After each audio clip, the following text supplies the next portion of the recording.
Running water na paahon ng tubig, joke lang po.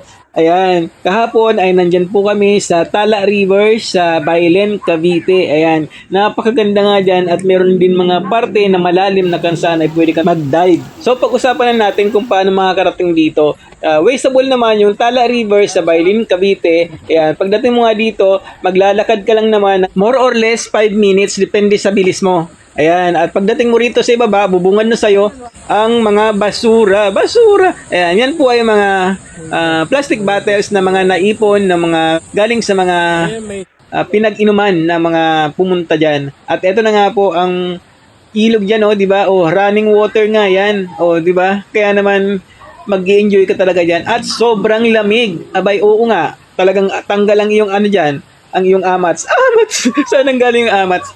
Ayan.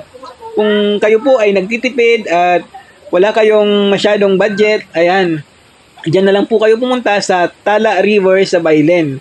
Ang babayaran nyo po dyan ay ecological fee lang na 20 pesos at kung nakamotor naman kayo, parking fee 25 pesos. Kung kotse naman ang dala nyo, ang bayad naman sa parking fee ay 50 pesos. At sa cottage naman, 400 pesos. Kaya kung gusto nyo mag-cottage, kailangan maaga kayo para meron po kayong maabutang cottages. Dito pala sa bungad, yan, dito sa bandang taas dito, mababaw lang naman po dyan, pang bata lang yan. Pero pwede rin syempreng mga matatanda. Sa bandang dulo, dahil nga punuan na, wala na kaming nakitang cottage, walang nakuha. Dito na kami pumunta. Ng mga oras na yan, halos kukunti pa lang ang tao. Pero nakapag-video ako, medyo madami ng tao dyan. At kung mapapansin mo doon sa bandang dulo, running water din doon. At maya-maya pa, mawawala ang tubig dyan. Dahil may nagtanggal pala ng harang. Napakahaba nga ng nito, ng river dito. So eto nga, hindi ka maugutom dahil meron din dito mga naglalako ng kung ano-ano. At eto na nga, napansin ko na nga dyan, wala nang tulo doon, no? Ang lungkot na. Ayan, paano ba naman tinanggal yung harang? Sino ba naman kasi yung magaling na nagtanggal ng harang? At meron din dito nagkakabit ng duyan. Ayan, no? O, di ba? So ayan, kaya naman meron magandang loob na harangan yung butas para yung tubig ay hindi dumaan sa ilalim, bagkus ay sa ibabaw dumaan, para nga naman nakakatuwang tingnan. At syempre, nagsisimula na nga siya ulit dumaan sa ibabaw, pero hindi pa dyan nagtatapos. Kumuha pa nga ng basura yung mga tao dyan. Ayan, basura. Ayan, no? Dinagdagan pa nila ng harang sa butas sa ilalim para nga naman yung tubig ay talagang lumakas ang agos sa ibabaw. Ayan, wala sila kasing maisip na ihaharang, kaya ayan, ginakot nila yung mga natuyong damo dyan at yun ang ihinarang nila sa butas sa ilalim. At ayan na nga, o di ba? O enjoy na ulit ang lahat, o. Dahil nga naman yung tubig sa ibabaw na dumadaan. Kaya naman yung iba, o, yan, enjoy na, nagsiselfie na. At syempre, yung iba dyan nagtatagay-tagay na.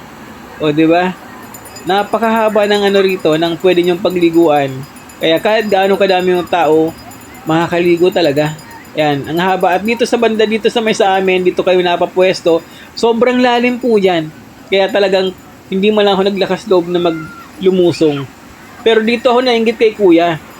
Dahil eto, meron nga silang improvise na nilagay dyan na tali at yung isa ay nagduduyan-duyan na. Yan, habang si kuya na hindi marunong lumangoy katulad ko, ayan, o, meron lang siyang tali na kapaglangoy na siya. Pero yung una pala ay hindi siya lalangoy, kundi aahon siya sa ibabaw dahil maghahanap siya ng mapupwestuhan. Alam mo na. O, di ba? Hirap na hirap nga si kuya dyan makaahon. Yan, pinagtatawanan na nga ng mga kasama niya. Yan, yung samantalang isang kasama niya sa itaas, ayun, sarap na sarap ang pagduduyan. Abay, nakakaingit nga naman ang sarap ng pwesto niya doon. O, di ba? Samantalang ako, hindi man lang talaga yung nagpapabasa dahil, ewan ko ba, parang takot na takot ako mabasa ng tubig kahit naman saan ako pumupunta. Bihira mo pa talaga ako mapalusong sa tubig. Ayan, no, yung tinatalunan nila dyan, sobrang lalim po niyan. Siguro ay mga 3 katao. Sino ba ang nakadive na dyan? Estimatein nyo nga kung gaano yung kalalim at share nyo na rin sa comment section. Yan. Pero itong bata na to, si Princess, abay, ang gara nga, talagang walang takot. Humahanga talaga ako ngayon sa mga bata na walang takot sa tubig. Samantalang ako, ewan ko ba, hanggang ngayon, Hindi pa rin ako marunong lumangoy. Siguro kung babalik man ako dyan, magdadala na rin ako ng sarili kong lubid katulad ni Kuya oh. Ayan oh, enjoy na enjoy si Kuya kahit hindi siya marunong lumangoy. Wala siyang takot dyan sa malalim na parte na yan dahil meron siya dyang daladalang tali. Siya lang yung hindi marunong lumangoy ata sa grupo kaya siya yung lagi may hawak dyan sa tali para hindi siya lumubog.